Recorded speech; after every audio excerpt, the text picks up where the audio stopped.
जगातली देखील आणि आध्यात्मिक देखील. आणि म्हणून सातत्याने गेल्या 54 भागामध्ये आपण चिंतन मनन अध्ययन केलेलं आहे. आज पुन्हा एक वार 95व्या क्रमांकाच्या भागामध्ये आपण यिर्मयाचा ग्रंथ अध्याय क्रमांक 23 आणि वचन क्रमांक 22 पासून काही गोष्टी पुढे पाहणार आहोत. पुन्हा एक वार सर्व देवाच्या अभिषिक्त सेवकांचं मी प्रभू येशूच्या प्रेमळ आणि सामर्थ्यवान नावात तुमचं स्वागत करतो. एक ठिकाणी 22व्या वचनामध्ये आपण पाहत आहोत, पण ते माझ्या मंत्रिमंडळात असते तर त्यांनी माझे वचन माझ्या लोकास विदित केले असते आणि त्यास त्यांच्या दुष्ट मार्गातून व त्यांच्या कर्माच्या दुष्टतेपासून फिरवले असते. ही परमेश्वराची योजना, हा परमेश्वराचा पूर्वसंकेत, हा परमेश्वराचं रहस्य, हे परमेश्वराचं दृष्टांत, हे परमेश्वराचं दर्शन, हे परमेश्वराने थिंकिंग केलेली की माझ्या लोकांनी कसं असावं. आणि म्हणून आपण पाहिलं की यिर्मयाचा ग्रंथ अध्याय क्रमांक 23 आणि वचन क्रमांक 14 जर पाहिलं तर त्यामध्ये तो म्हणत आहे की जे संदेष्टे आणि याजक आहेत, म्हणजे देवाचे सेवक जे आहेत, त्यांनी काय करायला पाहिजे होतं. एक तर पहिली गोष्ट, ते जार कर्म करतात, वल्लाबाडीने चालतात. दुसरी गोष्ट, ते दुष्कर्मांचे हात असे दृढ करतात की त्यातला कोणी आपल्या दुष्कर्मापासून वळत नाही. व परमेश्वराची योजना आहे 22व्या क्रमांकाच्या मध्ये की तो म्हणतो ते माझ्या मंत्रिमंडळात असते तर त्यांनी माझी वचने माझ्या लोकांस विदित केली असती. परमेश्वराचे वचन परमेश्वराच्या लोकांना सांगणं आणि त्यास त्यांच्या दुष्ट मार्गातून व त्यांच्या कर्माच्या दुष्टतेपासून फिरवले असते. ज्या अर्थी आज याजक, फादर, पास्टर लोक आमची चुका दाखवत नाहीत, आमचा दुटप्पीपणा दाखवत नाही, आमचं पाप दाखवित नाही, आमचं दुष्टपण दाखवित नाही, आमच्या चुका दाखवित नाही, आमचं नामधारीपणा दाखवित नाही, आमचं जगातलं आम्ही एक बुद्धिभ्रष्ट झाल्यासारखं जे जीवन जगतो हे आमच्या याजक लोकांना समजतं. तरी देखील त्याबद्दल ते आम्हाला काही एक सांगत नाहीत. म्हणजे याचा अर्थ ते आमचे हात पाप करण्यासाठी, दुष्कर्म करण्यासाठी प्रबळ बनवतात. पण परमेश्वराची योजना आहे, परमेश्वर म्हणत आहे की हे असं का करतात, याच्या पाठीमागचं रिझन काय आहे, व्हॉट इज द रिझन, काय कारण आहे की हे लोक दुष्कर्माचा हात दृढ करतात. तर त्यामध्ये 22व्या क्रमांकाच्या वचनामध्ये तो म्हणतो की हे याजक आणि संदेष्टे या दोघांचा उल्लेख केलेला आहे. याजक आणि संदेष्टे जर माझ्या मंत्रिमंडळात असते, माझ्या टीम मध्ये असते, माझ्या ग्रुपमध्ये असते, माझ्या मंडळीचे सभासद जर असते, कोणत्या मंडळीचं, स्वर्गीय सभासद, स्वर्गीय मंडळी, पवित्र आत्म्याची मंडळी, वचनाची मंडळी, सत्याची मंडळी, देवाच्या पवित्र अभिवचनावर जीवन जगणारी मंडळी, सार्वकालिक वतनी युगामध्ये जगणारी मंडळी आणि त्यांचा मंत्रिमंडळाचा प्रमुख प्रभू येशू ख्रिस्त पवित्र आत्मा, ते जर माझ्या मंत्रिमंडळात असते तर त्यांनी माझे वचने लोकांस विदित केली असते. ज्या अर्थी परमेश्वराचे वचन, परमेश्वराचा संदेष्टा व याजक किंवा त्याचा कामकाज करणारा एखाद्या, उदाहरणार्थ मी पास्टर राजू आला, जर मी परमेश्वराच्या मंत्रिमंडळात जर नसतो ना तर तुम्हाला चुकूनही सत्य सांगितलं, चुकून सुद्धा. आता मी तुम्हाला, मला कितीही टॉर्चर केले तरी मी तुम्हाला सत्य सांगणार म्हणजे सांगणार, कारण मी परमेश्वराच्या मंत्रिमंडळातला एक याजक किंवा संदेष्ट आहे. परंतु पवित्र शास्त्र सांगतंय की जे माझ्या मंत्रिमंडळात नाहीत, ज्यांना मी बोलवलं नाही, ज्यांना मी पाचारण केलेलं नाही, ज्यांना मी ह्या गोष्टी सांगायला लावल्याच नाही, परंतु ते आता सध्याला ते तुमच्यापर्यंत पोहोचवतात, याचा अर्थ ते माझ्या मंत्रिमंडळात नाही, त्यांची दुसरी सेपरेट टीम आहे. असं असतं, एखाद्याला नाही पटलं ना आपली सेपरेट टीम, जाऊ द्या, त्याच्याच काही नाही नाकात मोती, आपल्याला नाही प्रार्थना करतायत का, आपण सेपरेट एक ग्रुप तयार करू, आहे का नाही, आपण त्यांच्यातले 2 फोडून, याच्यातले 2 फोडून आपण 5 जणांचा ग्रुप करू. परंतु परमेश्वराचं अभिवचन, परमेश्वराच्या मंत्रिमंडळात आम्ही परमेश्वराच्या राज्यातलं आम्हाला सभासदत्व आहे. आज अनेक लोकांनी पुण्यासाठी, भक्तीसाठी, लग्नासाठी, साखरपुड्यासाठी, आमच्या वाढदिवसासाठी एखाद्या विशिष्ट अशा संस्थेचं प्रमाणपत्र मिळवलेलं आहे, किंबहुना संस्थेचं सभासदत्व मिळालं आहे, जेणेकरून त्या संस्थेचा जो संस्थापक अध्यक्ष असेल किंवा तो संस्थेचा जो मंत्रिमंडळ असेल किंवा तो संस्थेचा जो याजक असेल त्याच्याकडे जाऊन त्यांनी आपल्या विधीसाठी आपण ज्या ज्या वेळेस फोन करतो त्या त्यावेळेस त्यांनी यावं. आणि त्याला यावंच लागतं. तो काय त्याचा बाप येईन, कारण तो पगार घेतो, त्याला आम्ही चालवतो, तो आमच्या मंत्रिमंडळातला आम्ही ठरवलेला आहे, परमेश्वरनी नाही. आणि म्हणून आम्ही अशा प्रकारे सभासदत्व आमच्या ठराविक काही गोष्टी धार्मिक विद्या निर्माण करण्यासाठी करतो. परंतु आम्ही सार्वकालिक वतनाचं सभासदत्व स्वीकारलेलं आहे का? परमेश्वराच्या मंत्रिमंडळात आमची गणती झालेली आहे का? परमेश्वराच्या मंत्रिमंडळामध्ये आमचा समावेश झालेला आहे का? आम्ही एक सदस्य आहोत का? जर आहोत तर आम्ही लोकांना वचने विदित केली असती. आम्ही लोकांना, परमेश्वर म्हणतो त्यांनी माझे वचने लोकांस विदित केली असती. आणि दुसरी गोष्ट, नुसतं वचनच नाही, त्या दुष्ट मार्गातून व त्यांच्या कर्माच्या दुष्टतेपासून फिरवलं असतं.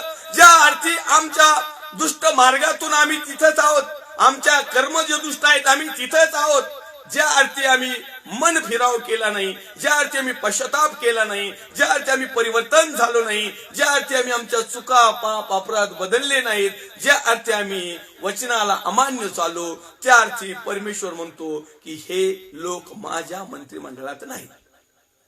तिथं परमेश्वर एक विशिष्ट अशी संज्ञा लावतोय, पण ते माझ्या मंत्रिमंडळात असते तर, जर आणि तर, म्हणजे याचा अर्थ आम्ही त्याच्या मंत्रिमंडळात आहोत की नाही आज खात्री करायची. आपण स्वतःच खात्री करायची, दुसऱ्यांनी खात्री नाही करायची.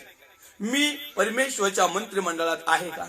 जर आहे असं आमचं मन साक्ष देत असेल, अंतःकरण हृदय साक्ष देत असेल, तर आम्ही लोकांमध्ये आम्ही वैयक्तिकरित्या परमेश्वराची वचनं आम्ही स्वतः आत्मसात केली आहे का? दुसरं ऑप्शन, आम्ही स्वतः आत्मसात केल्यानंतर दुसऱ्यांना, म्हणजे ज्या परमेश्वराचे लोक जे आहेत, बिलीवर्स, भाऊ बहीण आई वडील, त्यांना आम्ही ती सांगितले आहेत का? तिसरं ऑप्शन, त्यांना दुष्ट मार्गातून, ते जे दुष्ट मार्गामध्ये जीवन जगत आहेत व त्यांच्या दुष्कर्म व त्यांच्या कर्माच्या दुष्टतेपासून, त्यांचं जे कर्म दुष्टपणाचं आहे त्यापासून आम्ही त्यांना फिरवत आहोत का? किंबहुना त्यापासून आम्ही त्यांना फिरवण्यासाठी सजेशन देत आहोत का? आम्ही जर सांगायला लागलो तुझं बघ पहिलं, आपलं बघायचं आपलं ठेवायचं दाखवून दुसऱ्याचं बघायचं वाकून, हे असलं नाही जमत. आपलंच पहिलं नीटनेटकं बघायचं, आणि जो आपलं बघतो ना दुसऱ्याचं एकदम स्पष्ट दिसत झाला तो ऐकाय नाही करीत, मग सगळंच सांगत होतो, सगळं चिंतकन चांदकन सगळं गठुडच खोलीत होतो, कारण त्याच्याकडे काही नसतं. आणि म्हणून परमेश्वराच्या धार्मिकतेमध्ये जीवन जगत असताना आम्हाला परमेश्वराची योजना आहे की आम्ही परमेश्वराचे वचने एक तर स्वीकारले पाहिजे, दुसऱ्यांना सांगितले पाहिजे, त्याचप्रमाणे दुष्ट मार्गातून आम्हीही निघलो पाहिजे, दुसऱ्यांना काढण्याचा प्रयत्न केला पाहिजे. कर्म, दुष्ट कर्म म्हणजे कृती आचरण आपलंही काढलं पाहिजे, आपलं फिरवलं पाहिजे, आणि दुसऱ्यांचं सांगायचा प्रयत्न करायचा. ते फिरवू नये तर नाही फिरू, ते बदलू नये तर नाही बदलू, तो त्यांचा प्रश्न आहे, परमेश्वराचा प्रश्न आहे. मात्र आमचा तोच, आमच्या जवळ जे आहे ते आम्ही त्यांना दिलं पाहिजे. 23व्या क्रमांकाच्या वचनामध्ये तो लिहित आहे, परमेश्वर म्हणतो मी जवळचा मात्र देव आहे आणि दूरचा देव नाही का? परमेश्वर म्हणतो माझ्या दृष्टीस पडणार नाही अशा गुप्त स्थळी कोणाच लपता येईल काय? माझ्या समोर गुप्त स्थळ कुणाला लपता येईल का? मी आकाश व पृथ्वी व्यापून राहत नाही काय? असे परमेश्वर म्हणतो. परमेश्वर सर्व व्यापी आहे, परमेश्वर सर्व ठिकाणी आहे. परमेश्वराच्या समोरून कुठल्याही मनुष्याला लपता येणार नाही. परमेश्वराच्या दृष्टी पडून कुणीही एकदम अंडरग्राऊंड होऊ शकत नाही. 25व्या क्रमांकाचं वचन विशेष करून तुम्हाला आणि मला परमेश्वर या प्रकटीकरण, भविष्यवाणी, दर्शन, दृष्टांत, स्वप्न, रहस्य, पूर्वसंकेत आणि परमेश्वराच्या ज्या योजना आहे याविषयी आणखीन एक योजना सांगत आहे, आणखीन एक दृष्टांत सांगत आहे, आणखीन एक दर्शन तो देत आहे. इर्मया जो भविष्य वक्ता आहे, इर्मया जो प्रॉफिट आहे, इर्मया जो एक संदेश आहे, तो 25व्या क्रमांकाच्या वचनामध्ये म्हणत आहे, मी स्वप्न पाहिले आहे, स्वप्न पाहिले आहे असे म्हणून माझ्या नावाने असत्य संदेश देतात.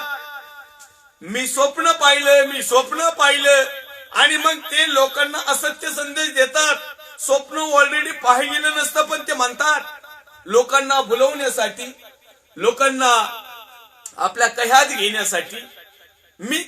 मला काहीतरी तुमच्यापेक्षा वेगळं दिसलंय किंवा मी वेगळं पाहिलंय असं ते लोकांना सांगतात आणि त्यावर संदेश देखील देतात.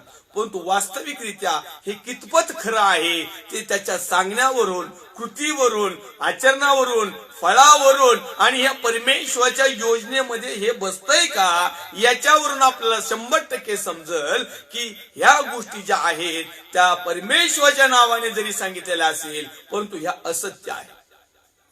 परमेश्वराने ज्यावेळेस पाहिलं उत्पत्तीच्या ग्रंथामध्ये, त्या टायमिंगला लोकांच्या योजना वेगळ्या होत्या, परमेश्वराच्या योजना वेगळ्या होत्या. परमेश्वराला त्याचे खास इस्रायल प्रजा एका ठिकाणी आशीर्वादित करायची होती, बाकीचे लोक त्यांच्यामधून काढायचे होते.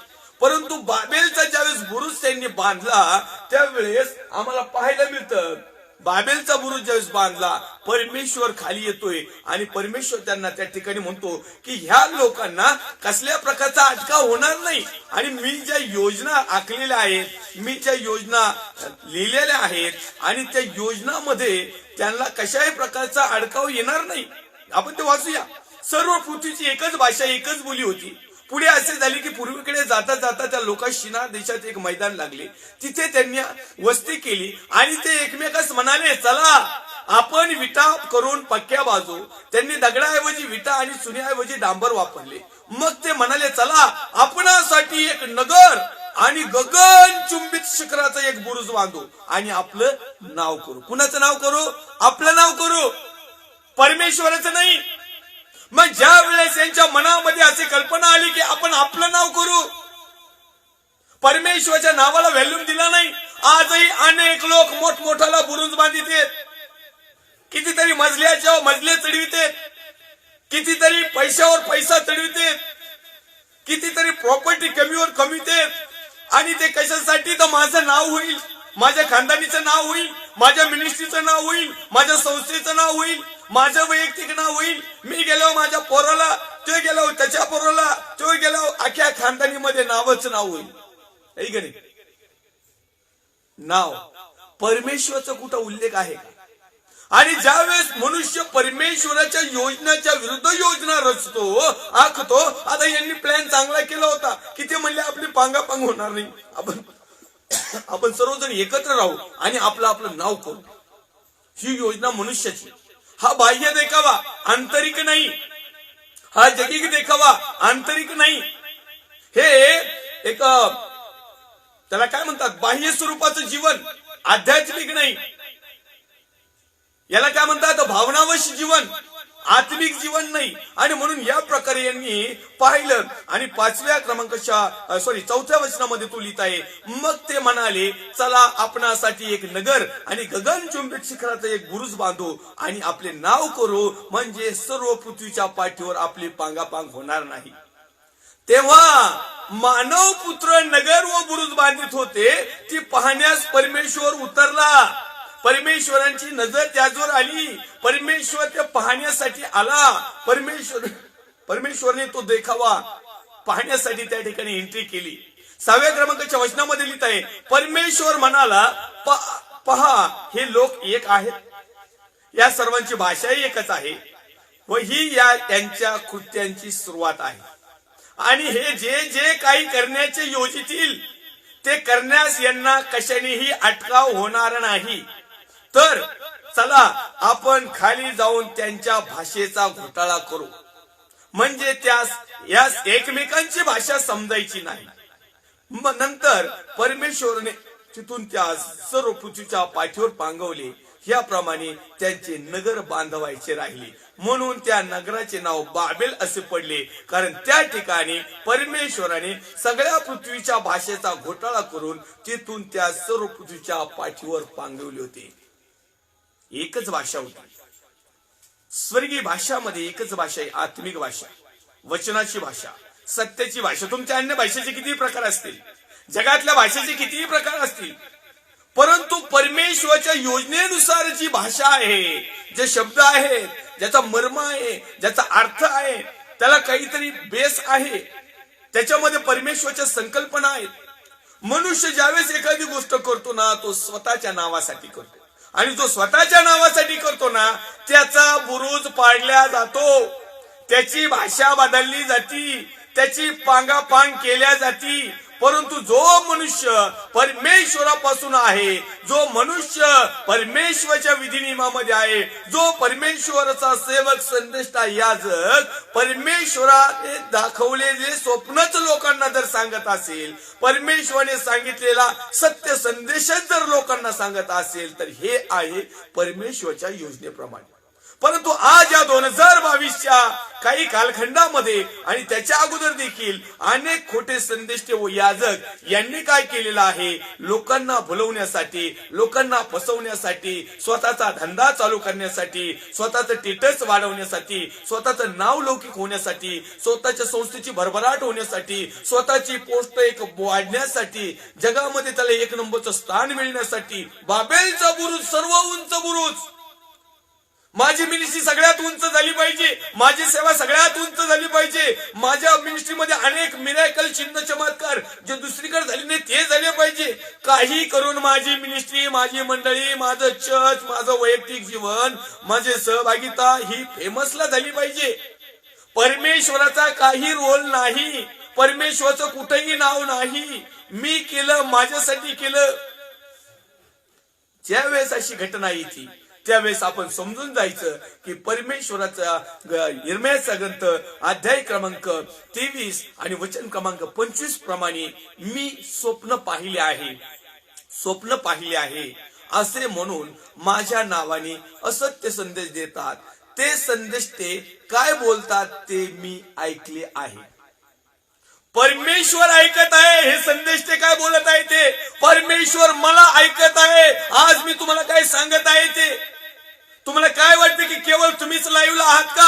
देव देखील या गोष्टीची माझी रेकॉर्डिंग चालू आहे. परमेश्वर देखील म्हणत आहे जर तू स्वतःला संदेष्टा किंवा याजक किंवा सेवक किंवा ब्रदर किंवा एखादा सहकारी किंवा एखादा कारभारी किंवा देवाचा कुणीतरी मनुष्य आहे असा स्वतःला समजत आहे तर तू माझ्यापासून आलेला संदेश लोकांना सांग. कारण ह्या सगळ्या गोष्टी खोटं सांगू, डुप्लिकेट सांगू, ओरिजिनल सांगू, आत्म्यापासून सांगू, जगिक सांगू, सांसारिक सांगू, या सगळ्या गोष्टीची रेकॉर्डिंग परमेश्वर ऐकत आहे. आणि म्हणून तो म्हणत आहे ते संदेश ते काय बोलतात ते मी ऐकलाय.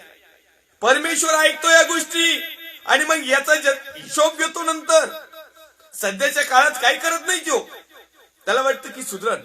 26व्या क्रमांकाच्या वचनामध्ये लिहित आहे माझ्या नावाने असत्य संदेश देणारे ते संदेश ते आपल्या मनातले कपट संदेश रूपाने कथन करीतात. मनातलं कपट, मनातला कपटीपणा संदेशाच्या माध्यमातून सांगतात. संदेशाच्या माध्यमातून. मग आता तुम्हाला एक एक्झाम्पल म्हणून, उदाहरण म्हणून मी तुम्हाला सांगू इच्छितो. उदाहरण, आत्म्याच्या प्रेरणेने एखादा शास्त्रभागाचा उलगडा करण्यासाठी पवित्र शास्त्र सांगते की संदेश हा मनुष्याच्या बुद्धिमत्तेतून कधीच आलेला नसतो, तर आत्म्याने गुणसंपन्न, आत्म्याने प्रेरित झालेल्या, आत्म्यापासून, स्वर्गापासून, देवापासून आलेला जो निरोप आहे, जो आत्म्याने खरेपणाने देवाच्या ओरिजिनल जो सेवक आहे तो ज्यावेळेस त्याच्या मुखातून वदतो, सांगतो, त्याला म्हणतात संदेश. ईश्वरी संदेश, परमेश्वरापासून आलेला मेसेज, निरोप, बातमी, शुभवार्ता, सुवार्ता, प्रवचन, जे काही XYZ त्याला संज्ञा देतील. मग परमेश्वराचा उदाहरण मी तुम्हाला सांगत असताना एखाद्या वचनाचं रेव्होल्युशन जर घेतलं, समजा उदाहरणार्थ द्या म्हणजे दिले जाईल. मग ह्या वचनाचं रेव्होल्युशन हे कसं सांगतात? यांना रात्री स्वप्न पडतं आणि यांच्या स्वप्नात रात्री असं वाटतं की यांना कुणीतरी बरेच पैसे आणून दिले, यांना कुणीतरी फॉरेन राज्याचं तिकीट काढून दिलंय, यांना कुणीतरी बंगला बांधून देण्याचा प्लॅन केलाय, यांना कुणीतरी गाडी आणून दिली, चावी डायरेक्ट हातात. लय लय सेवा करू करू दमले तुम्ही सायकली हो. तुम्हाला स्वप्न पडायला लागले रात्री 4 व्हीलर आली म्हणून, आहे की नाही? असे स्वप्न पडते त्यांना. आणि मग हे प्रीचिंगला उभा राहतात. त्यावेळेस म्हणतात द्या म्हणजे दिले जाईल. परमेश्वराच्या भांडारात टाका म्हणजे आकाश कपाट उघडून देईल. परमेश्वर म्हणतो माझ्या मंदिरात अन्न धान्य असावे म्हणून तुम्ही तुमचा सगळा दशमांश लगेच वचनाला वचन, वचनाला वचन, रेफर टू रेफर.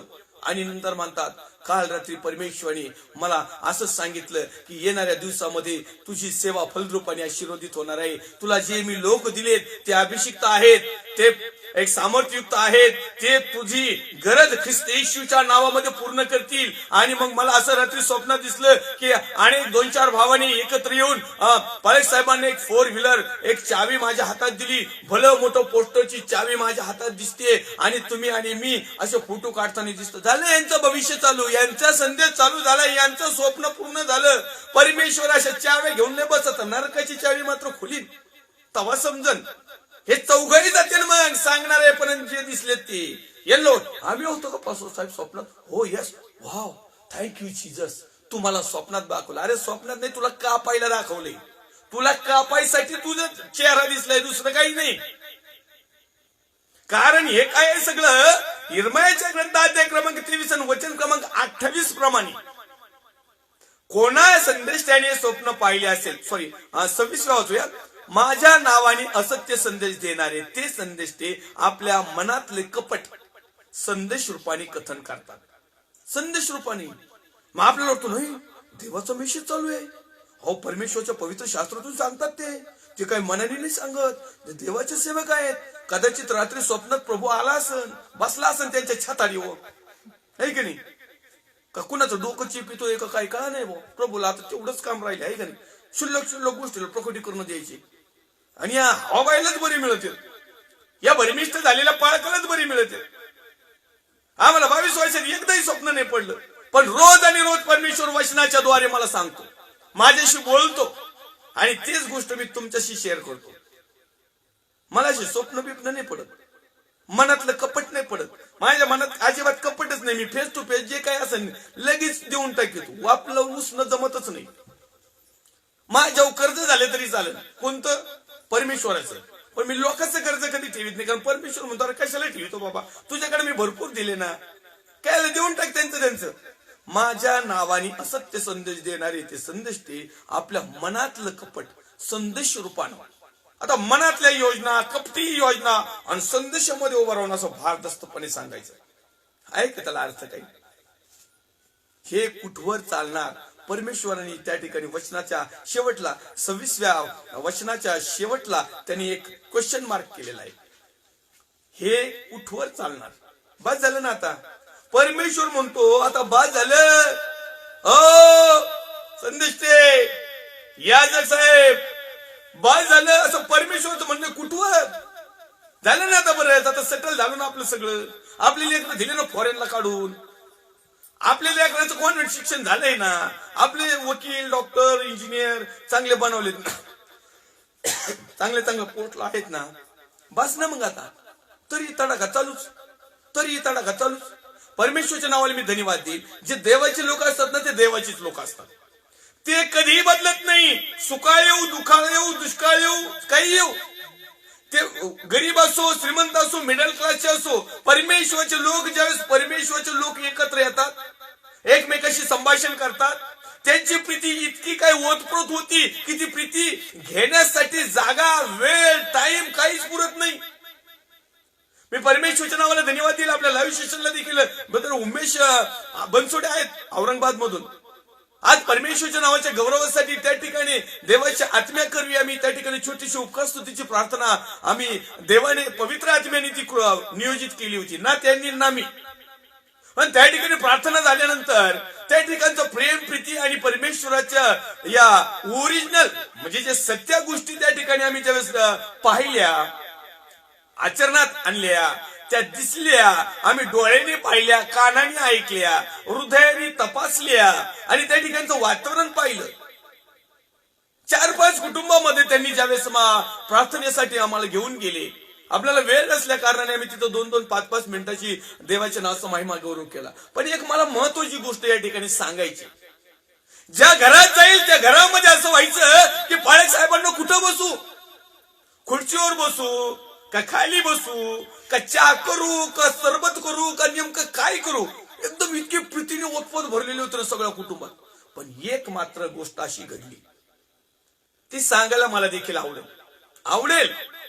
जे चांगलं आहे ते चांगलं आहे, जे सन्मानास आहे ते सन्मानास आहे, जे अयोग्य आहे ते अयोग्य आहे. मी नेहमी खोट्या संदेष्टाचा आणि खोट्या पाळकांचा निषेध करत आलेलो आहे आणि करीत राहणार. शेवटी सगळ्यात शेवटी ज्यावेळेस पाळक साहेब आम्हाला भेटली चर्चा दारातच आणि ते म्हटले हे आमचे पाळक साहेब फैसलो. त्या पाळक साहेबाच्या चेहऱ्यावर 3, 13, 9, 12 वाजलेले होते. आणखीन प्रीती नव्हती, हास्यही नव्हतं, आनंदही नव्हता, उल्हासही नव्हता, काहीच नव्हतं. मरील गेल्यासारखं थोबाड होतं त्याचं, मरील गेल्यासारखं. याजकाचं थोबाड, याजकाचं थोबाड मरील गेल्यासारखं. आणि सर्वसाधारण विश्वासधाऱ्यांचा चेहरा आत्मिक तेजाने पवित्र आत्म्याने भरल्यासारखा दिसला. मी स्वतः माझ्या नेत्राने पाहिलं.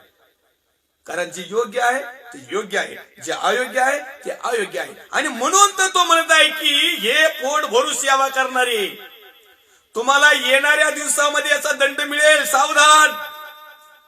कदाचित आजही वेळ गेलेली नाही, कारण परमेश्वराचं अभिवचन अध्याय क्रमांक 23 आणि वचन क्रमांक 26च्या एंडला म्हणत आहे की हे कुठवर चालणार. ज्यावेळेस एखादा देवाचा सेवक दुसऱ्या देवाच्या सेवकाशी भेटेल त्यावेळेस एक दैवी योजना आणि पवित्र आत्म्याचा अभिषेकाने त्या ठिकाणचं वातावरण भरलं पाहिजे. पण आज इतके घाण, खराब आणि भंगरी परिस्थिती झालेली आहे. एक ओरिजिनल देवाचा सेवक ज्यावेळेस डुप्लिकेट सेवकाला भेटतो ना त्याला लगेच लक्ष येतो. सैतान सांगतो नको गप पडून राह, ये इथं उचकनतोय जाऊ पडू पडतो, उलटतोय मेंढरामध्ये आलं हे पुढे एखाद्या टायमाला सांगता येत नाही. 3, 13, 9, 12 वाजले त्या सेवकाच्या तोंडावर. मी नाव पण घेऊ शकतो, पत्ता पण सांगू शकतो, आपण काही घाबरत नाही. पण देवाच्या नावाला महिमा आणि सन्मान असतो. हे कुठवर चालणार, कुठपर्यंत? हे झाले तुम्हाला एक्झाम्पल आजच. पण 22 वर्षात मी असे बरेचसे एक्झाम्पल बघितलेले, बरेचसे फुटावर लोक बघितले मी, याजक, संदेष्टे, प्रेषित, कारभारी. परंतु ज्यावेळेस वचनाची सेवा आणि वचनाच्या बाबतीत ज्यावेळेस भेट होती समोरासमोर त्यावेळेस मात्र स्वर्गीयाचं तेज वेगळं आणि जगातलं तेज वेगळं, आत्मिक लोकांचं तेज वेगळं आणि या भंगरी नामधारी लोकांचं तेज वेगळं. मग तो पाळक का असा. सगळ्यांना असं वाटलं कुठं ठेवू, कुठं काय करू.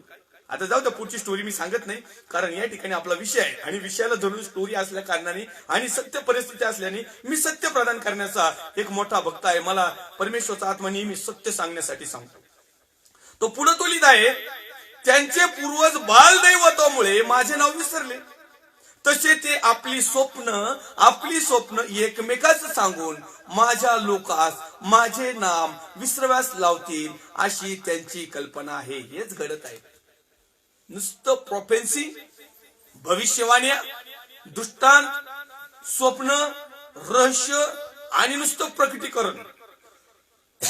तुम्हाला काही दिसलं पहा, कोपऱ्याला काही दिसलं का, आड्याला काही दिसलं का, माझ्या पोरामध्ये काही किलबिचल आहे का, नाही आमच्यात काही दिसतंय का तुम्हाला असं किलमिशवाणी, नाही आमच्या परिस्थिती काय, आम्ही कोणाला केलं काय, कुणी आमच्यावर काही जादूटोणा केला का. हे नुसत्या दिसणाऱ्या गोष्टी ज्या आहेत ना, ह्या भंगरी गोष्टी, याच्यातच लोकांचा वेळ गेला आणि याच्यातच लोकांना पकडून ठेवलं. ख्रिस्ताचं नाव तर बाजूलाच राहिलं. अहो, जो परमेश्वराचा सेवक आहे त्या परमेश्वराचं वचन सांगतं त्याच्यावर कुठल्या प्रकारचं तंत्र, मंत्र, जादू, टोणा, करणी, बाणामाती, चेटू, चेडे, बंगालची विद्या, जेवढी काही जगातली विद्या असेल प्रभू येशू ख्रिस्ताच्या नावात त्याच्यावर काहीच चलत नाही, नाही चलत.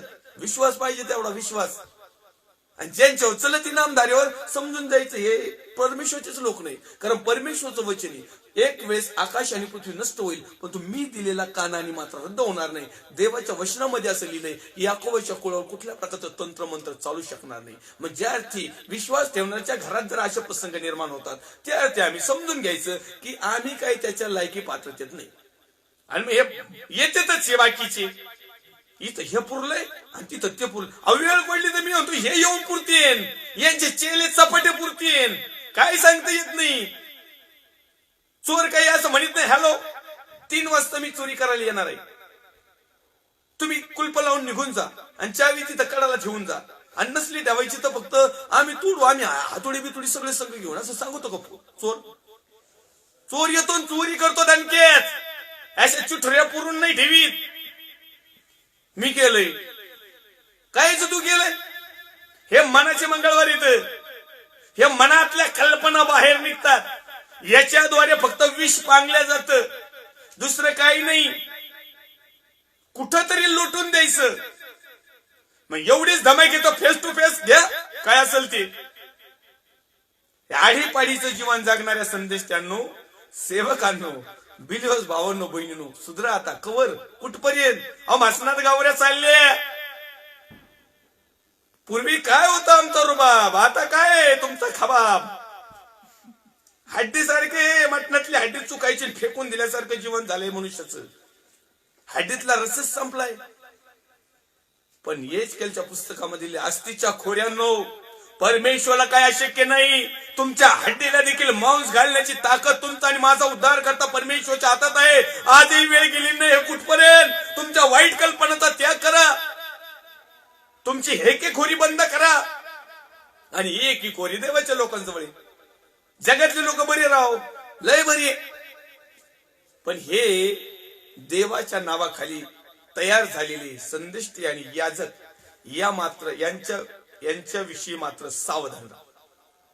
हे मेंढराच्या वेशाने आहेत, पण तो आंतरिक लांडगे. यांना काहीच येत नाही. यांना फक्त खाता येतं, लुटता येतं. आणि हे कुठपर्यंत चालणार? जोपर्यंत चालणार तोपर्यंत. चलती का नाम गाडी. त्यांना माहिती तुम्ही आलाय, यायचं तर या चर्चला, नाही तर नका येऊ. सरळ सांगते, काही गरज नाही आम्हाला. मग आपल्याला ओळखायला आपण चर्चला नाही गेलो, मग आपल्या घरात काही झालं तर मग पुरायला कोण येईन राहू, लग्न लावायला कोण येईन, आणि मग ते बाप्तिस्मा असलं तर ते कोण करीन. बरं मग वाढदिवसाचं काय करायचं. बरं आदल्या मधल्या प्रार्थना, आपण लय धार्मिक ना, आपल्याला अधून मधून उती येतोच, लोकांना दाखवण्यासाठी प्रार्थना ठेवायचा. मग नाविलाजाने तिथं या नाविलाजाने कुठलीच गोष्ट करायची नाही, कारण त्याच्यावर विलाज आहे आणि तो प्रभू येशू ख्रिस्त आहे. तो म्हणत आहे की त्यांचे पूर्वज बाल दैवतामुळे माझे नाव विसरले, तसे ते आपली स्वप्न एकमेकास सांगून माझ्या लोकास माझे नाव विसरवास लावतील, अशी त्यांची कल्पना आहे. आणि हेच घडत आहे. आज परमेश्वराच्या नावाच्या ऐवजी पाळकांचं नाव येते, संदेष्टाचं नाव येते, प्रोफेटचं नाव येते, भविष्यवक्त्याचं नाव येते, अमुक अमुक ठिकून. हा तू देवाचा भजन एक नंबर, हा अंकुल नवरा एक नंबर, तो कधी ना करू तो एकच नंबर आहे भाऊ. तो ऑडो फोडो सोडो कोण येतो, ठस ठुस ठस, एकच नंबर. अरे प्रभूचा एक नंबर कुठे गेला? सगळ्या पाळकाचेच एक नंबर लावले, याजकाचेच एक नंबर लावले, भविष्यवक्त्याचेच एक नंबर लावले, प्रॉफेट लोकांचेच एक नंबर लावले, स्त्रिया ज्या संदेश भविष्यवक्ते किंवा अन्य भाषा बोलतात, चिन्ह चमत्कार करतात किंवा ज्या साक्ष झाले त्यांचे एक नंबर लावले. परमेश्वरचा नंबर लावायचं नाही कुठं, सगळे यांचेच नंबर. परमेश्वराचा नंबर लावायचं कुठं? आणि हे लोक विसरलेत. तर हे का विसरलेत? याचं कारण आहे, परमेश्वराच्या योजनेमध्ये ते बसतच नाही. ही परमेश्वराची योजना आहे, हा परमेश्वरचा पूर्वसंकेत आहे, हे परमेश्वरचं रहस्य आहे, दृष्टांत आहे, स्वप्न आहे, भविष्यवाणी, प्रकटीकरण आहे की आम्ही त्याच्यामध्ये चालावं, वागावं, उठावं, बसावं, मरावं, त्याच्यामध्येच मरावं. आणि मग आम्ही प्रभूमध्ये सार्वकालिक वतनासाठी आशीर्वादित लोक असणार. या ठिकाणी पुन्हा एक वार 28व्या क्रमांकाच्या वचनामध्ये तो आणखी लिहित आहे, कोणा संदेष्ट्याने स्वप्न पाहिले असेल तर ते तो कथन करो. आता या ठिकाणी परमेश्वर एक संदेष्ट्यांना एक सांगत आहे, अरे बाबा तू जर स्वप्न पाहिलं असेल ना तर कथन कर बाबा, तू सांग बिंदास. पाहिलं असेल तर बळच काय स्वप्न तयार करू नको. नाहीतरी आता पिक्चर बघू बघू, टीव्ही बघू बघू, सिरियल बघू बघू, मोबाईल बघू बघू, Google, YouTube, Facebook, WhatsApp, Instagram, आमकं पालन विस्तन आमच्या डोक्यात काय मी भरलेलंच असतंय. म्हणजे बघू बघू कदाचित ना आपल्याला स्वप्न नाही पडलं तरी आपल्याला वाटतं स्वप्नच पडलं. मग आपण सांगायला सुरुवात करतो ते स्वप्न नाही, परमेश्वरापासून एखाद्या संदेशाला जे स्वप्न पडलं असेल तर बायबल सांगतंय, पवित्र शास्त्र सांगतंय, इर्माचा ग्रंथ अध्याय क्रमांक 23 वचन क्रमांक 28 सांगतंय की कोणा संदेशाने स्वप्न पाहिले असेल तर तो ते कथन करो, बिंदास सांगा. माझे वचन कोणाजवळ असेल तर सत्याला स्मरून तो माझे वचन सांगो. Yes I am ready. मी ही गोष्ट पाळतो.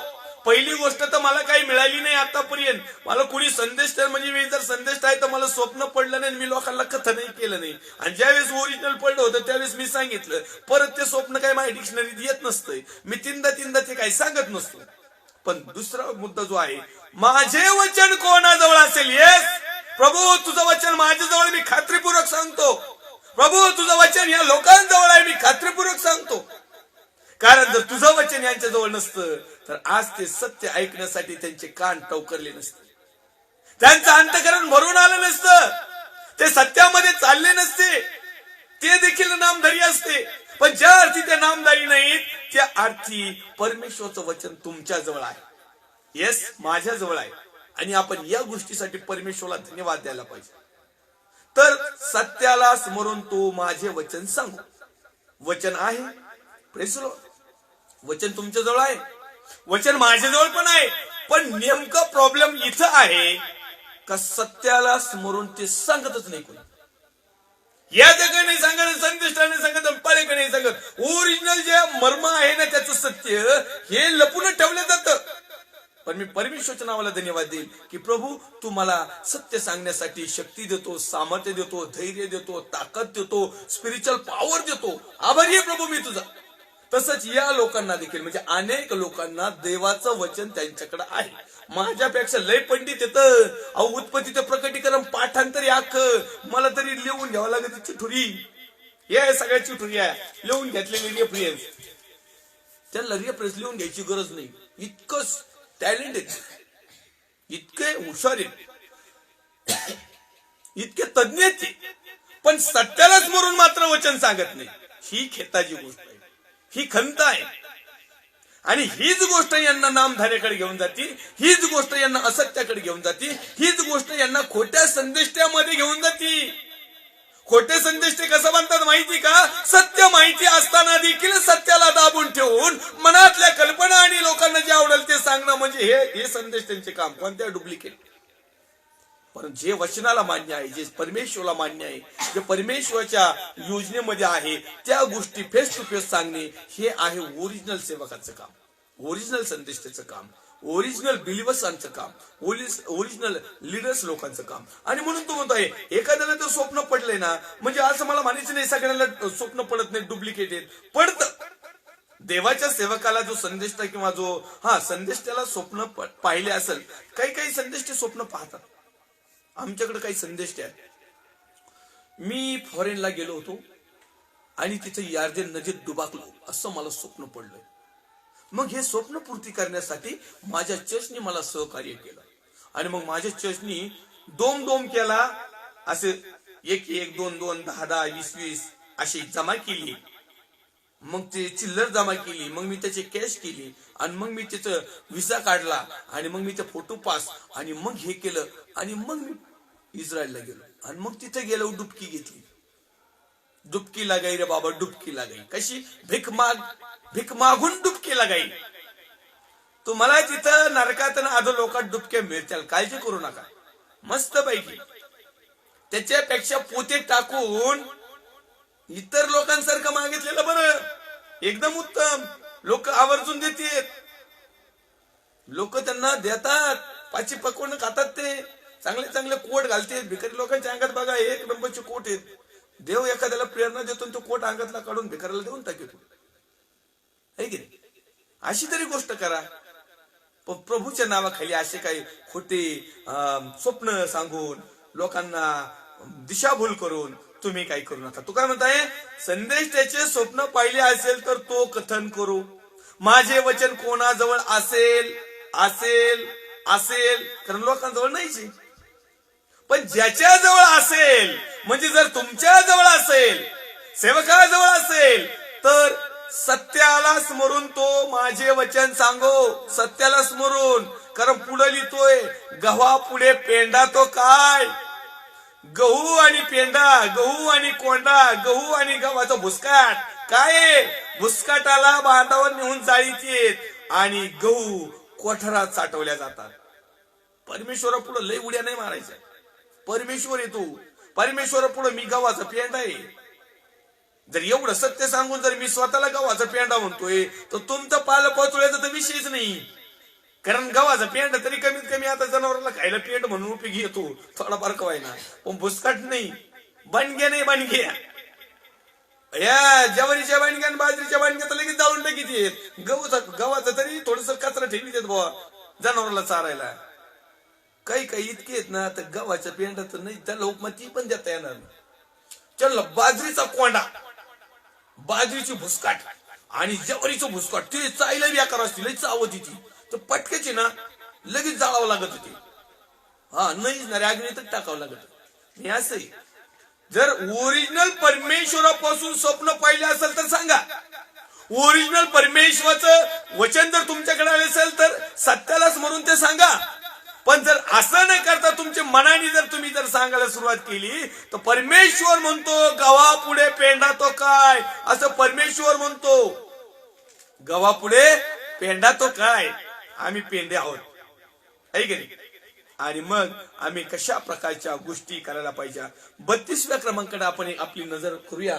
32व्या क्रमांकामध्ये परमेश्वरचं वचन असं सांगतं, परमेश्वर म्हणतो पहा जे संदेश ते खोटी स्वप्ने संदेश म्हणून सांगतात त्यांच्या विरुद्ध मी आहे. त्यांच्या विरुद्ध मी आहे. परमेश्वर म्हणतो त्यांच्या विरुद्ध मी आहे.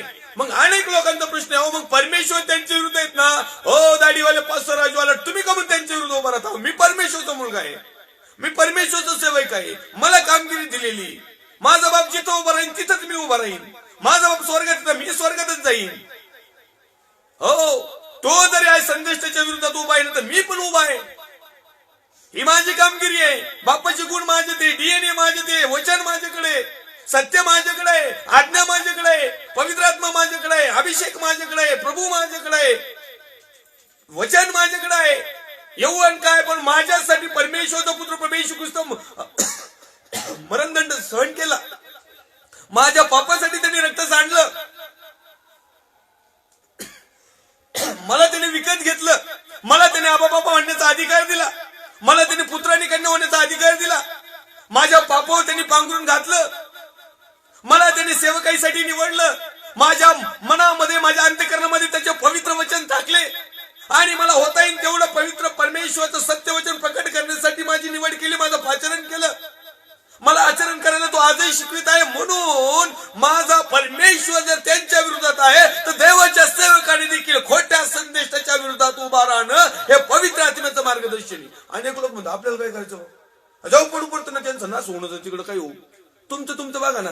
येस माझी इच्छा आहे की माझ्या भावाचं नाश होऊ नये. तो माझा भाऊची आहे. संदेश असेल, याजक असेल, पास्टर असेल, फादर असेल, गुरुजी असेल, कॉर्डिनेटर असेल, बिशप असेल, जे काही XYZ असतील माझेच भाऊ आहे, माझेच सहकारी, माझ्याच बापाची हे लेकरं इथं. आता मला माहित नाही हे नामधारी आहेत का, दत्तक घेतलेत का, नेमकं बळच आलेत का, माग लागलेत का, नको येऊ म्हणून कोणत्या डब्यात बसलेत माहित नाही. पण त्यांच्या फळावरून लक्षात येतं. पण ज्यांच्या फळं, ज्यांचे सत्कृत्य, ज्यांच्या जवळ देवाचं वचन आहे ना ते परमेश्वराकडे वळतात आणि अशा लोक या खोट्या संदेशाचा निषेध करतात. कारण यिर्मयाचा ग्रंथ अध्याय क्रमांक 23 आणि वचन क्रमांक 9 ची हेडलाईन्स आहे खोट्या संदेशांचा निषेध. खोट्या संदेशांचा निषेध. याचा अर्थ ते आमच्या वैरी नाहीत, याचा अर्थ ते आमचे दुश्मन नाहीत, याचा अर्थ आम्ही त्यांच्यावर हेवा किंवा त्यांना उपद्रव देण्याचा अजिबात मानस नाही. याचा अर्थ आम्हाला त्यांचं खच्चीकरण करण्याचा अधिकार नाही. याचा अर्थ असा नाही की त्यांना चुकीचं समजायचं नाव मिळेल धुतल्या तांदळाचे, असंही पण नाही.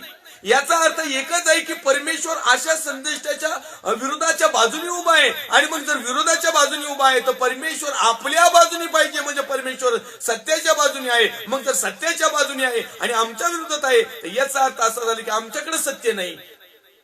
आणि मग असत्याचे कधीही त्या ठिकाणी असत्य लोकांना किंवा नामधारी लोकांना किंवा खोट्या लोकांना सार्वकालिक वतन मिळणार नाही.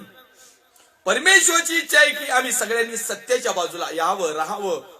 आणि मग पुढे तुलित आहे परमेश्वर म्हणतो पहा जे संदेश ते खोटी स्वप्ने संदेश म्हणून सांगतात त्यांच्या विरुद्ध मी आहे. परमेश्वर आहे. मग आता परमेश्वर जर विरोधी झाला मग बुकणा होईल का नाही एखाद्याचा? नाही, तुम्हीच सांगा बुकणा होतो का नाही? परमेश्वर येतो. माणूस एखादा विरोधी झाला तर काही फरक नाही पडत, काही नाही फरक पडत. पण परमेश्वर जर आमचा विरोधी झाला, परमेश्वर जर आमच्या विरुद्ध बाजूला राहिला, परमेश्वर जर न्यायाधीश बनला, परमेश्वर जर दंड करणारा ठरवला, परमेश्वर जर क्रोधमय झाला, परमेश्वर जर क्रोधित झाला, परमेश्वराने जर आमच्या काही आचरणाप्रमाणे जर दांडका घेऊन जर नीट करायला सुरुवात केली, केवढ्यात पडन केवढ्यात. आपल्या जगातलं कसं आहे माहिती की एकमेकाची काही हुलझपट झाली तर ती एक लागलं तंगड तोडतील, मुंडकं मोडतील, फ्रॅक्चर करतील, किंवा एखादा जायबंदी करतील, एखादा हाफ करतील, एखादा फुल करतील, याच्या विरोधात याच्यापेक्षा काय करतील. पण परमेश्वराच्या हातात जर सापडलं ना तर तो इथं तर करीन, पण सार्वकालिक नरक दंड देखील त्याच्या हातामध्ये. आणि हा नरक दंड तुम्हाला आणि मला मिळू नये ही देवाची योजना आहे. म्हणून आपण परमेश्वराच्या वचनाच्या मध्ये, अभिवचनामध्ये परमेश्वराच्या योजना काय आहेत, परमेश्वराचे रहस्य काय आहे, परमेश्वराचं पूर्वसंकेत काय आहे, परमेश्वराचं दृष्टांत काय आहे, परमेश्वराचं दर्शन काय आहे, परमेश्वराचे भविष्यवाणी काय आहे, परमेश्वराचं प्रकटीकरण काय आहे, परमेश्वराचं रेव्हलेशन काय आहे, परमेश्वराचं मनुष्याने कसं जीवन जगावं याच्या योजना काय आहेत हे समजून घेणं महत्वाचं आहे. मातीत गेल्यावर सांगता येत नाही. मातीच्या आड झाल्यानंतर काही एक होत नाही. मातीच्या अगोदर, मातीत जाण्याच्या अगोदर आम्हाला ह्या गोष्टी समजणं खूप महत्वाचं आहे. आणि म्हणून तो पुढे लिहित आहे 32व्या क्रमांकाच्या सेकंड लाईनला, ते माझ्या लोकास आपल्या लबाडीने व आपल्या अमर्याद भाषणाने बळकवतात. मर्यादाच नसते यांच्या भाषणाला, मर्यादाच नाही हो. अहो चांगले नीट करीत येत, किती पीडित असो, किती भिकारी असो, त्यांना बटव्यात हात घालायला लावणार म्हणजे लावणारच बोई हो. आणि त्यांची तगडी अशी बोल भाषा असते ना, त्यांच्या लबाडीत एवढी ताकद राहते, त्यांच्या पावर इतका राहतो ना, 50ची द्यायची असली तर 500चीच काढायला विचार बोई हो. नाही, चांगला अनुभव मी लय लोकांना पाहिलेले असते, 50च्या ऐवजी 500चीच काढायला विचार. आणि मग लबाड, अमर्याद भाषण काही आहे का जगातलं? देवाचं काही नाही. जगातलं लय बेर भाषण यांना समजत, उदाहरणं द्यायला मोकळे, सगळ्या गोष्टी जगातल्या मोकळ्या. देवाच्या वचनाला मात्र काही नाही, आहे की नाही? देवाच्या वचनाला उदाहरण येत नाही, देवाच्या वचनाला लगेच कल्टी आणि येत. देवाच्या वचनाला लय 1 तास म्हणलं तर लय प्रॉब्लेम झाला. 1 तास बोलायचं म्हणलं 1 महिन्याचा अभ्यास करावा लागेल यांना, 1 महिन्याचा. परमेश्वरच्या नावाला मी धन्यवाद देतो. आपल्या एका शब्दावर 50, 60, 70, 80, 90 एपिसोड झाले. देवाच्या नावाला महिमा असो, गौरव असो. हे स्वर्गीय ज्ञान आहे. हे पवित्र शास्त्राच्या व्यतिरिक्त एकही रेफरन्स नाही. कदाचित एखादं उदाहरण देताना कदाचित बाह्य जगातलं दिलं असेल, पण ते हे वचनाला धरून आमचे बघा सगळे जगातलंच. प्रभूने त्याला आशिषित केलं, प्रभूने त्याला आशीर्वादित केलं, प्रभू त्याला राजाचा रंक केला, प्रभूने ते विधवेच्या 2 टोल्या मान्य केल्या, प्रभूने त्याचं तेल आशीर्वादित केलं, पिठाचं मटका आशीर्वादित केलं, प्रभूने त्याला कधीच न समाप्त केलं, प्रभूने कावळ्याला निरोप दिला, प्रभूने कावळ्याला सांगितलं जा मटणाचा चांगलं मोठं गुठोडं घेऊन दी त्याला यायला, बिस्लरीच्या बाटल्या पुरवू. हे उदाहरण लय पटपट येते. लय 12 वर्ष रक्तस्रावी स्त्रीनी 12 वर्ष हे केलं, प्रभूच्या वस्त्राला शिवली. तिथं दानपत्र नाही दिलं, पण आम्हाला द्यावं लागत हो. तिचं सर्वस्व विकलं, मग प्रभूला दिल्याने काही कमी पडलं? तिचा असाध्य असणारा रोग प्रभूने बरा केला, मग द्यायला पाहिजे तिने प्रभूला. म्हणजे येऊन जाऊन घोंगडं तिथंच भिजत आमचं, कुठं इथं. आणि हे सर्व प्रकारच्या वाईटाचं मुळे. ठीक आहे, परमेश्वराची योजना असेल, परमेश्वराचा प्लॅन जर असेल तर तुम्हाला न मागता बऱ्याच काही गोष्टी तुमच्या कल्पना शक्ती पलीकडे देव देण्यास समर्थ आहे, होता आहे आणि राहील. परंतु आमची अपेक्षा जर नुसती तीच जर असली, काय कावळ्याचं नजर नुसती ढोरावर जर असली, मांसावर जर असली, तसं कार्यक्रम या तर या ठिकाणी तू काय म्हणत आहे की ते माझ्या लोकांस आपल्या लबाडीने व आपल्या अमर्याद भाषणाने बहकवतात, मी तर त्यास पाठवले नाही व आज्ञापिले नाही. परमेश्वर म्हणतो मी त्यांना पाठवलं नाही सेवा करण्यासाठी. परमेश्वर म्हणत नाही मी पाठवलंच नाही त्यांना संदेश देण्यासाठी, लोकांना एक चांगल्या गोष्टी सांगण्यासाठी मी पाठवलंच नाही, मी आज्ञाही नाही केली. ते या लोकांचे बिलकुल हित करीत नाही. आताच्या सध्याचे पाळक वर्ग, पास्टर वर्ग, संदेष्टे, प्रोफेट, भविष्यवक्ते लोकांचं बिलकुल हित करत नाही, लोकांचं अजिबात चांगलं करीत नाही, लोकांना कुठल्याही प्रकारचं आयुष आराम, लोकांना सुख, वैभव, आनंद, आयुष्य, उल्हास देत नाहीत.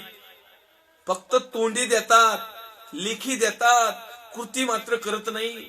ना त्यांची भेट, ना त्यांचं क्षमकुशल, ना त्यांच्या पापाबद्दलचा अंगीकार, ना त्यांना पश्चाताप करायला सांगणं. हळूच डोक्यावर हात फिरून 2 कानफडीत देऊन सांगा, याचं की तुम्ही हो यस द्या, कानफडीत द्या बिंदास, काय फरक नाही पडत. ज्या मेंढराला समजून येईन ना तो मेंढरू स्वतःहून परिवर्तन होईना. ज्या मेंढराला राग येईन जाऊ पडतं तिकडे कसा भाज्या तावडीत मटण का व्हायना तर रविवारी त्याच्यात आपल्याला काही घेणं देणं नाही. ही गोष्ट याच कायची आहे. आज याच काही डोक्यावर हात फिरवित नाही, रुमाला बांधित नाही, मला बांधित नाही, आणि धडी काहीच नाही करीत. याला फक्त खुटीला बांधून ठेवायचं बास. याचं फक्त दूध वर पाडायचं, याची फक्त लोकर चंपी करायची, याला फक्त सुकोमुक ठेवायचं, याच्या पुढे फक्त पिंडी बांधून ठेवायची, घासाची याला टाकायचीच नाही. नुसती लांबून बघून ती पिंडी बघून हिरवगार असं जिभल्या चाटल्या पाहिजे. आशीर्वाद मिळेल, आशीर्वाद मिळेल. अरे कवा मिळेल? तो आशीर्वाद पार फुटायला लागले ना, तोय लागले माड्यावर माड्या व्हायला, तोय लागले 4 व्हीलर यायला, तोय पोरं कॉन्व्हेंट मध्ये, तोय वळले डॉक्टर इंजिनियर. आमचं काय? आमचे पोरं असेच राहिले. आम्ही दानपत्र भरून पावत्या पाडून देणगी देऊन सभासद फी भरून प्रार्थना उपकास्तुतीच्या घालूच आमचं मरण झालं. आमक्याला बोलवत जा, तमक्याला बोलवत जा, प्रार्थना ठेवत जा, याजक साहेबांना घरी बोलवत जा, अधून मधून सहभागी तर ठेवत जा, त्यांना दान धर्म करीत जा, त्यांना एखाद्या दिवस जेवायला बोलवीत जा, मटण करीत जा, मिरचीचा ठ्याचा द्या ना, द्या. असा वाटीभर कालवायचा आणि द्यायचा, संघही पण पाठवून द्यायचा. बघा येतात का परत. परमेश्वरच्या नावाला धन्यवाद देऊया, सन्मान आदर गौरव देऊया. लाईव्ह सेशनला जुडणारे सर्व देवाचे अभिषिक्त सेवक सेविका, विश्वासणारे भाऊ बहीण आई वडील, या प्रत्येकाचं मी पास्टर आशु आलाट अहमदनगर मधून मनापासून हार्दिक स्वागत करतो. आपला वेळ झालेला आहे, त्यामुळे आपल्याला थांबावं लागेल. पुढच्या लाईव्ह सेशनला आपण आणखीन काही गोष्ट इर्म्याचा ग्रंथ अध्याय क्रमांक 28 आणि वचन क्रमांक 15 ते 17 मध्ये काही गोष्टी आम्ही पाहणार आहोत. आणि त्या ठिकाणी एक खोटा भविष्यवक्ता आहे, आणि त्या खोट्या भविष्यवक्त्याबद्दल परमेश्वर आज काय चिंतन मनन अध्ययनामध्ये करणार आहे. त्या गोष्टी आम्ही पुढच्या लाईव्ह सेशनला पाठवूया. पुन्हा एक वार सर्व देवाच्या अभिषेक सेवकांचं मनापासून हृदयापासून हार्दिक स्वागत. काही प्रार्थना विनंती आलेल्या आहेत. प्रतिमा यवतमाळ मधून एक मुलगी आहे, बहीण आहे, आणि तिची प्रार्थना विनंती आलेली आहे कुटुंबासाठी आणि संपूर्ण कुटुंबाला आरोग्य मिळण्यासाठी. सोलोमी हिवाळे यांची देखील एक प्रार्थना विनंती आहे, तिला आरोग्य मिळण्यासाठी, त्यांच्या कुटुंबाला आरोग्य मिळण्यासाठी.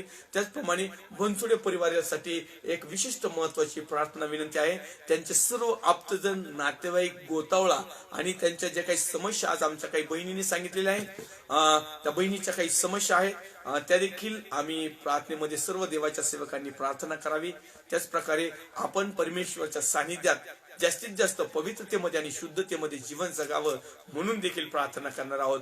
येणाऱ्या दिवसामध्ये आपले बंधन, जोखडं, अडखळणं परमेश्वराने तोडावेत आणि आम्हाला सत्यामध्ये समर्पित करावं यासाठी देखील प्रार्थना करणार आहोत. आणि सर्व देवाचे संदेष्टे, याजक, पास्टर, फादर, रेव्हरेंड, बिशप, खुर्ची, कोऑर्डिनेटर, जेवढे कोणी देवाचे लोक आहेत त्यांनी 2022 मध्ये परमेश्वराच्या नियोजनाप्रमाणे त्यांनी जीवन जगावं. त्यांच्या प्रत्येक संस्थेमध्ये, प्रत्येक मेंढरांना, प्रत्येक ग्रुपला त्यांनी पवित्र आत्म्याच्या सहभागितेमध्ये सांभाळावं.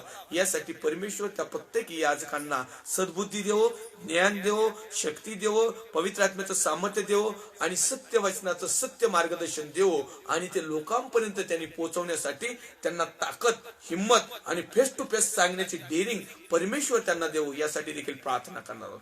पवित्र तो सेनाधीश बापा, दुसऱ्या उतरचे तुझ्या पवित्र हातामध्ये येत आहोत.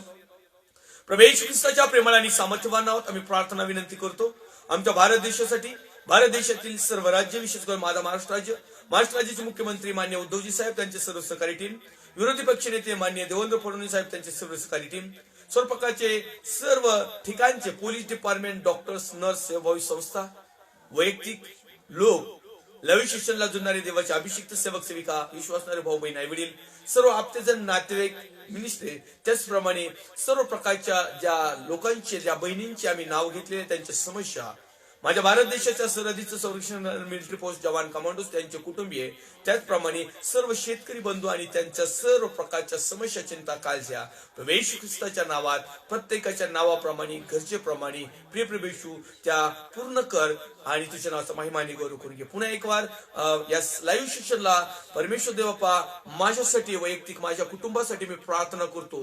मरणाच्या टोकापर्यंत आत्म्याने, खरेपणाने तुझी सेवा करण्यासाठी ज्या ज्या ठिकाणी ठिकाणी तुम्हाला घेऊन जाशील त्या ठिकाणी सत्य प्रचार करण्यासाठी प्रिय प्रभू येशू माझा आणि माझ्या परिवाराचा उपयोग करून घे. सर्व आदर, सर्व गौरव, सर्व सन्मान मी तुला देत. ख्रिस्त येशू जो होता, जो आहे, जो येणार आहे, त्या पवित्र प्रभू येशू ख्रिस्ताच्या प्रेमळ आणि सामर्थ्यवान नावात छोटीशी प्रार्थना मागतो स्वर्गीय पिता त्वयी. आमेन. प्रभू रक्त की जय, प्रभू रक्त की जय, प्रभू रक्ताचा जयकार असो. Amen, amen, amen. Praise the lord. Thank you.